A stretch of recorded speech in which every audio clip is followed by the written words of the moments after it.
Ang banal na kasulatan. Juan Kapitulo 3 Versikulo 20.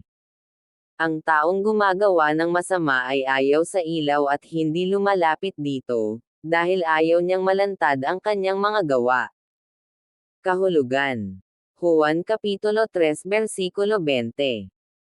Ang taong gumagawa ng masama ay ayaw sa katotohanan at hindi lumalapit dito, dahil ayaw niyang malantad ang kanyang mga gawa. Juan Kapitulo 3 Versikulo 21.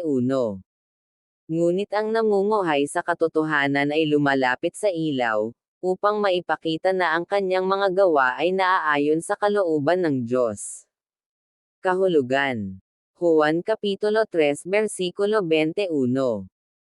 Ngunit ang namumuhay sa katotohanan ay lumalapit sa katotohanan, upang maipakita na ang kanyang mga gawa ay naaayon sa kalooban ng Diyos. Juan Kapitulo 8 Versikulo 44. Ang dyablo ang inyong ama. At kung ano ang gusto niya iyon ang ginawa ninyo. Sa iya'y mamamatay tao malapa sa simula at ayaw niya ng katotohanan dahil walang katotohanan sa kanya. Likas sa kanya ang pagsisinungaling dahil sinungaling siya, at siya ang ama ng kasinungalingan. Juan Kapitulo 8 Versikulo 45.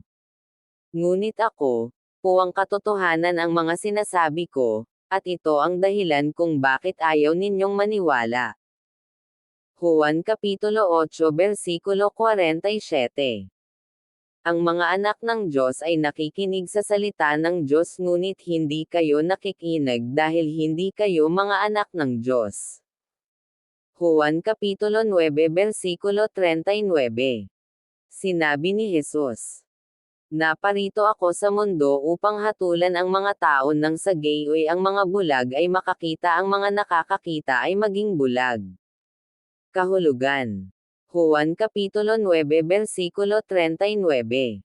Sinabi ni Jesus, naparito ako sa mundo upang hatulan ang mga tao nang sa gayoy ang mga naniniwala ay makakita ang mga nakakakita ay hindi naniniwala. Juan Kapitulo 9 Versikulo 41. Sumagot si Jesus, kung totoong bulag kayo wala sana kayong kasalanan. Ngunit dahil sinasabi ninyong hindi kayo bulag nananatili parent kayong may kasalanan. Kahulugan. Juan Kapitulo 9 Versikulo 41.